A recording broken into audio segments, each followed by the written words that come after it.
ہم لوگ قانون پہ یقین رکھتے ہیں۔ ہم نے اسلام آباد پورا 1 سال ہر روز نیب کی عدالت میں پیش ہوتے رہے، ہمیں سزائیں ہوئی، مگر جب ہائی کورٹ کے سامنے کیس گیا تو وہ سٹرائک ڈاؤن ہو گیا۔ یہ نہیں ہوتا کہ ایک عدالت اس کیس کو غلط ثابت کرے، اب کیس بنانے والوں پہ بھی کیس بننا چاہیے کہ آپ نے سٹنگ پرائم منسٹر کا ٹائم ضائع کیا، ریاست کا وسائل کو آپ نے استعمال کیا، اور اس کے بعد آپ نے ایک ایسا کیس بنایا جس پہ جمہوریت اور پارلیمان پہ حملہ ہوا، حکومت ختم ہو گئی، 2018 کا الیکشن بھی اس کی بنیاد پر چوری کر لیا۔ پھر اسی اسلام آباد میں ہائی کورٹ اپنی ایک عدالت کے فیصلے کو غلط قرار دیتے ہوئے ہمیں بری کرتی ہے۔ یہ سلسلے ختم ہونے چاہیے، اور جو لوگ کیس بنائیں پھر ان کو یہ بتایا جائے کہ آپ کا کیس سپریم کورٹ تک اگر سٹرائک ڈاؤن ہو گیا تو پھر آپ اس کے جو ہیں وہ ذمہ دار ہوں گے۔ آج ہم 6 سال سے اس عدالت میں ہوں، میں دہشت گردی میں بھی آتا ہوں اور بغاوت میں بھی آتا ہوں، اور مزے کی بات ہے کہ میں سب ڈویژن کا اسسٹنٹ کمشنر بھی رہا ہوں۔ یہاں میں عدالت بھی کرتا تھا، اور اس عدالت میں بطور میں دہشت گرد بھی پیش ہوتا ہوں اور باغی بھی پیش ہوتا ہوں۔ عمران خان صاحب پیش ہوتے ہیں یا نہیں ہوتے یہ وقت بتائے گا۔ اب اگر جسٹس منیر پر لوگوں نے کتابیں لکھی ہیں تو اس نظام پر بھی لوگ کتابیں لکھیں گے۔ مجھے ایک عثمان صاحب بڑا ایکسپیرینس ہے کہ میرا ایک کیس جسٹس اعجاز افضل قبضہ گروپ کے خلاف تھا، میرا ٹرانسفر آف کیس تھا، وہ سپریم کورٹ تک پہنچا اور اس کو فیور دی 3 ججز نے۔ میں نے وہاں کہا، میں نے کہا جو مرضی ہے فیور دیں، عطا بندیال صاحب اگر میرے خاندان کو نقصان ہو گیا، کوئی فائرنگ ہوئی دوبارہ، کوئی زخمی ہو گیا، تو آپ ہی اعجاز افضل کے ساتھ جو میری FIR ہوگی اس میں آپ کو ہم نومینیٹ کریں گے۔ عدالت کے سامنے کھڑے ہو کے میں نے بات کی، اور 2 جج صاحبان سید زادے تھے۔ میں نے کہا آپ نے روز محشر کیا جواب دینا ہے؟ آپ سید زادے ہیں اور کس شخص کو انصاف دے رہے ہیں؟ اعجاز افضل کو۔ یہاں کا نظام ایسا ہے بھائی جان، اعجاز افضل کی بیوی عطا بندیال کی بیوی کو فون کر دے تو صبح بیٹے کا کیس پشاور سے اسلام آباد ٹرانسفر ہو جائے۔ یہاں تو انصاف خاندانی تعلق پہ ملتا ہے، اور عمران کو انصاف جو ہے خاندانی تعلق پہ، بچوں کی ماں پہ ملتا ہے۔ میں نے ایک دفعہ بیان دیا کہ ثاقب نثار کے بچوں نے رات کو دوستوں کو فون کیا کہ صبح فیصلہ ہوگا، میرے ابا وزیر اعظم نواز شریف کو نائل قرار دیں گے۔ فیصلے کی رات بچے اپنے دوستوں کو اکٹھا کر رہے ہیں۔ تو عثمان صاحب یہ حالات ہیں، اس لیے عمران خان انجوائے کر رہے ہیں اس ملک کے نظام کو۔ سر یہ فرمائے گا کہ اس وقت کیونکہ وفاقی حکومت ہے، جو آپ چیزیں بتا رہے ہیں انصاف کے حوالے سے وہ بھی سامنے ہیں، میاں نواز شریف اس وقت باہر ہیں، ہماری آپ کی حکومت ہے یہاں پہ، میاں نواز شریف صاحب آپ کب واپس آئیں گے؟ کیا کوئی تاریخ دی گئی ہے؟ میاں صاحب کو واپس آنا چاہیے، حکومت موجود ہے۔ اور دوسرا یہ بھی بتائیے گا آئندہ انتخابات میں بلاول بھٹو، مریم بی بی اور میاں شہباز شریف صاحب یا کسی اور کس کو وزیر اعظم دیکھتے ہیں؟ یہ آپ نے بڑا روایتی سوال کیا، مجھے ہر دفعہ اسی سوال نمبر 1-20 لازمی ہوتا ہے کہ میاں صاحب کب آئیں گے۔ سب سے پہلے میں اس کا جواب آپ کو دوں۔ آپ نے 3 حصوں میں میرے ساتھ سوال کیے۔ پہلا آپ نے کہا کہ ہماری حکومت ہے، ہماری حکومت نہیں، یہ PDM کی حکومت ہے جس میں 13 جماعتیں بیٹھی ہوئی ہیں۔ حکومت اللہ کی ہماری ذمہ داری ہے۔ شہباز شریف صاحب اور اسحاق ڈار صاحب جتنی مشکل سے اس ملک کو دلدل سے نکال رہے ہیں، انشاءاللہ آنے والا بجٹ بھی بڑا اچھا آئے گا۔ بابرکت لوگ بیٹھے ہوئے ہیں۔ ایک بات تو یہ کلیئر ہوگی، ہماری حکومت نہیں PDM کی ہے، اور نواز شریف صاحب انصاف پہ یقین رکھتے ہیں۔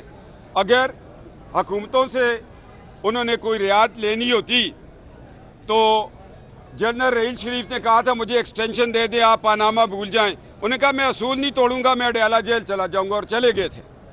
اور اس بینچ میں بیٹھا ہوا ایک جج جس کی ایک رشتہ دار کو گریڈ 21 سے 22 فواد حسن فواد کے پاس سمری آئی، وہ نائل عورت تھی، اس کو پروموشن نہ دی گئی، اس نے کہا نواز شریف کو بتانا اڈیالہ میں بڑی سخت گرمی بھی ہوتی ہے۔ اس بنا پہ تو نواز شریف صاحب کو نائل کیا گیا تھا۔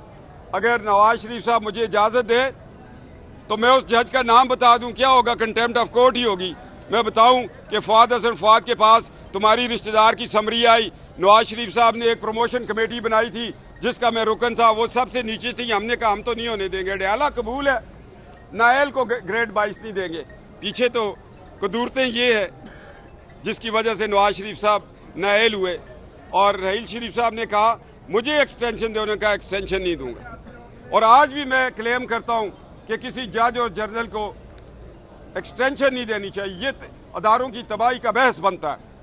अच्छा कैप्टन साहब, ये बताएं कि आप भी हैं, आपकी लाइब्रेरी भी बहुत बड़ी है, जो इस वक्त की हालात जा रहे हैं किस तरफ जा रहे हैं, जो आर्मी तंजीमात पर हमला हुआ, ये सारे हालात किस तरफ जा रहे हैं?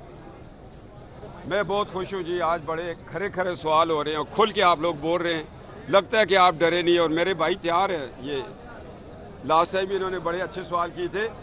सबसे पहली बात है ये, आप ये ना कहा करें कि आर्मी तंसीबात पर हमला हुआ, ये कहा करें कि सालमियत पाकिस्तान पे हमला हुआ, 2018 इलेक्शन चोरी हो के आइन पे हमला हुआ, पार्लियामेंट पे हमला हुआ।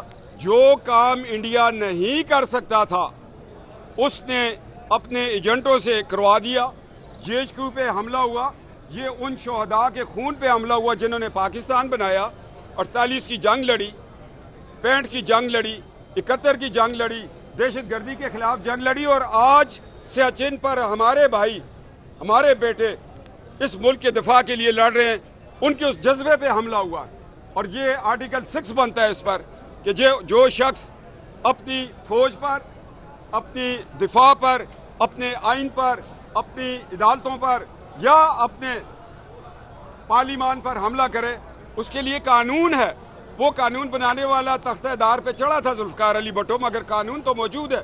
ये बड़ी ज्यादती हुई, तहरीकें चलती रहती हैं, सियासी जमातें इलेक्शन हारती जीतती रहती हैं, सियासी जमातों के इलेक्शन चोरी होते हैं, मगर GHQ उस इंसिग्निया पर जब आपने पांव रखा तो वो शहदा जिनकी आज घरों में बैठी बेवा, उनके बच्चे, उनके रिश्तेदारों के दिल पे क्या गुजरी होगी। अल्लाह कहते हैं ये मेरे शहीद हैं, मैं इनको रिज़्क़ देता हूँ। इनकी ज़िंदगियाँ आपके शऊर में नहीं हैं। आपने तो उन लोगों के तंसीबात पर हमला किया। चौधरी परवेज लाई साहब भी पकड़े गए हैं, आज पता चला कि यहीं पे पेश भी हो रहे हैं। क्या समझ रहे हैं मुस्तकिल में कोई इत्तेहाद हो सकता है या कोई मामला तय हो सकता है? देखो भाई, मुझे तो हुक्म है जब आप दुश्मन के सीने पे बैठ जाएं और ज़ाती दावत आए तो उठ जाया करें। मैं उनके बारे में कोई बात नहीं करूँगा, इसलिए कि हमारा खून ये कहते हैं कि अल्लाह की रज़ा के लिए दुश्मन को गिरा लो। जब वो चेहरा एक्टर्स की तरफ थूकने की कोशिश करे तो उसको माफ़ कर दो कि ज़ाती दावत आती है। मैं परवेज़ इलाही साहब के गिरफ्तारी या ना गिरफ्तारी पे कोई बात नहीं करूँगा। मैं एक सियासी जमात का अदना सा रुकन हूँ। मैं सियासतदानों की डिस्ग्रेस नहीं देखना चाहता और नहीं करना चाहता हूँ। मैंने पिछले दिनों इमरान खान के बारे में एक बात की, फिर मुझे बड़े लोगों ने कहा यार जिस खानवादे से तुम्हारा ताल्लुक है तुम्हें नहीं कहना चाहिए था कि इमरान खान को जब वो निकाह पे यकीन नहीं रखता वो गाड़ी चलाई रखता है तो हकीकत है, मगर आपके मुंह से नहीं आना चाहिए था। मैंने कहा जनाब मैं माजरत खवाऊँ, मैं मुझसे किसी पे ये बात ना करना। आपने एक सवाल किया कि अगला वज़ीर आज़म कौन होगा।